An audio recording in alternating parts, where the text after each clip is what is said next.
Angin menderu, dahan jatuh menimpa batu kuburan.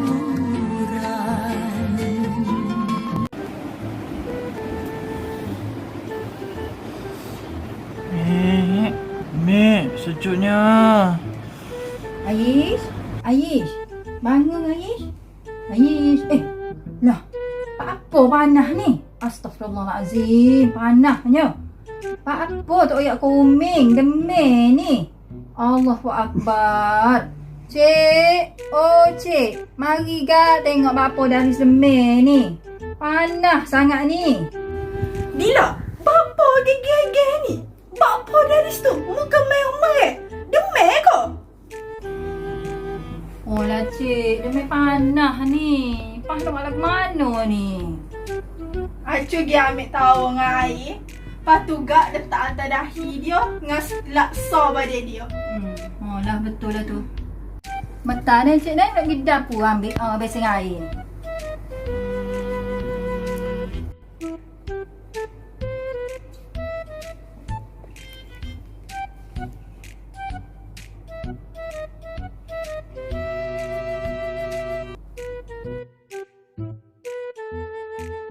Lagu mana Kak Adik Daris ni? Lah, panas lagi. Ya Allah, tak turun-turun suhu badan dia ni.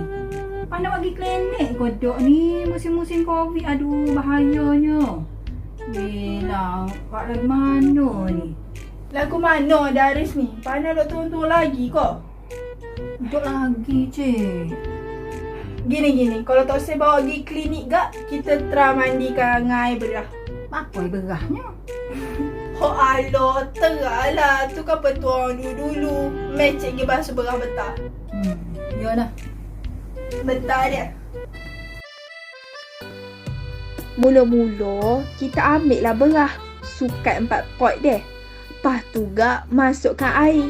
Gau-gau macam kita nak nanam nasi lah. Lepas tu gak kita cuh lah air dalam berdi. Lepas tu tuai lah dalam berdi. Sikit lagi nak tumpah. Maaf lah, cik ni buat kerja ganoh sikit. Molek gak buat sampai 3 kali. Jadi awak semua tu tengoklah video ni. Maklumlah cik ni kenalah rajin nak buat untuk cucu kesayangan ni kan. Dah siap. Macam Mira Filza lah pula cik ni. Jadilah air berah kita. Lepas tu gak ambil berdi, bawa lagi bil air. Lepas tu cik akan mandikan Daris. Nampak duk kesian dia sampai ketor badan tu. Dia kenalah pakai baju tukai aurat. Nanti ke ada hok kena susah juga. Jadi kita kenalah mandikan dia molek gak. Start dari kaki, betih, badan dan last sekali pala. Supaya itu semua ikut sunnah Nabi. Lepas mandi tu ambillah tuala, tutuplah Daris tu. Lepas tu gak tengok-tengoklah suhu badan dia turun ke dok. Adik mandi dah air berah? Dah. Okey bagus. Apa dah kita kena mandi air berah ni?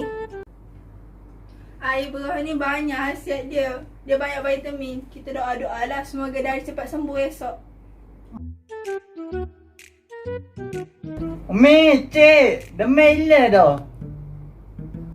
Terima kasih dia, Umi. Terima kasih, cik. Dengan izinnya, mujur mandi bergerah, mujarak deh. Terima kasih.